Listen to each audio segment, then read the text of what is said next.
Dabhoi Bharatiya Janata party દ્વારા વડાપ્રધાન નરેન્દ્રભાઈ મોદી દ્વારા વર્ષ 2022થી ભારતમાં 26 ડિસેમ્બરના રોજ વીર બાળ દિવસની ઉજવણી કરવાની ઘોષણા કરવામાં આવી છે। ત્યારથી ડભોઈ સહિત સમગ્ર દેશમાં 26 ડિસેમ્બરના દિવસે વીર બાળ દિવસની ઉજવણી કરવામાં આવે છે। આજરોજ ડભોઈ ખાતે શ્રી આરજી પંડ્યા હાઈસ્કૂલમાં ભારતીય જનતા પાર્ટીના શહેરના કાર્યકર્તાઓની ઉપસ્થિતિમાં વીર બાળ દિવસની ઉજવણી કરવામાં આવી હતી। વડાપ્રધાન નરેન્દ્ર મોદીએ વર્ષ 2022થી ભારતમાં 26 ડિસેમ્બરના રોજ વીર બાળ દિવસની ઉજવણી કરવાની શરૂઆત કરી છે। શીખ ધર્મના છેલ્લા અને 10મા ગુરુ ગોવિંદસિંહના પુત્રોના બલિદાનને શ્રદ્ધાંજલિ આપી વીર બાળ દિવસની ઉજવણી કરવામાં આવતી રહી છે। 26 ડિસેમ્બર 1705માં જ્યારે બાબા જોરાવરસિંહ અને બાબા ફતેહસિંહ મોગલો સામે ઝૂકવાનો ઇનકાર કરી પોતાનો ધર્મ બદલ્યો ન હતો, જેથી મોગલ સેનાપતિ દ્વારા તેમને જીવતા ચલણી નાખવામાં આવ્યા હતા।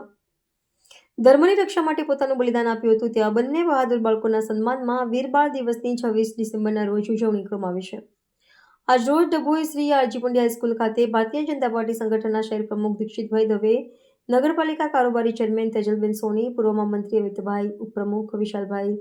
પટેલ સહિત આગેવાનો તેમજ શાળાના આચાર્ય દિનેશભાઈ બારિયાની ઉપસ્થિતિમાં બાળકોને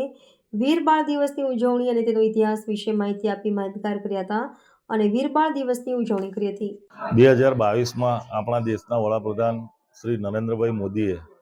26 ડિસેમ્બરે વીર બાળ દિવસ તરીકે ઉજવવાની પ્રેરણા કરી હતી। એના ભાગરૂપે આજે ડભોઈની આરજી પંડ્યા સ્કૂલમાં અમે બાળકો સાથે વીર બાળ દિવસની ઉજવણી કરવામાં આવી અને આ નિમિત્તે બાળકોને આપણા જે 4 સાહેબજાદાઓ છે, ગુરુ ગોવિંદસિંહ શીખ ધર્મના 10મા ગુરુના જે 4 સાહેબજાદાઓનું જે બલિદાન છે, એ નાની ઉંમરમાં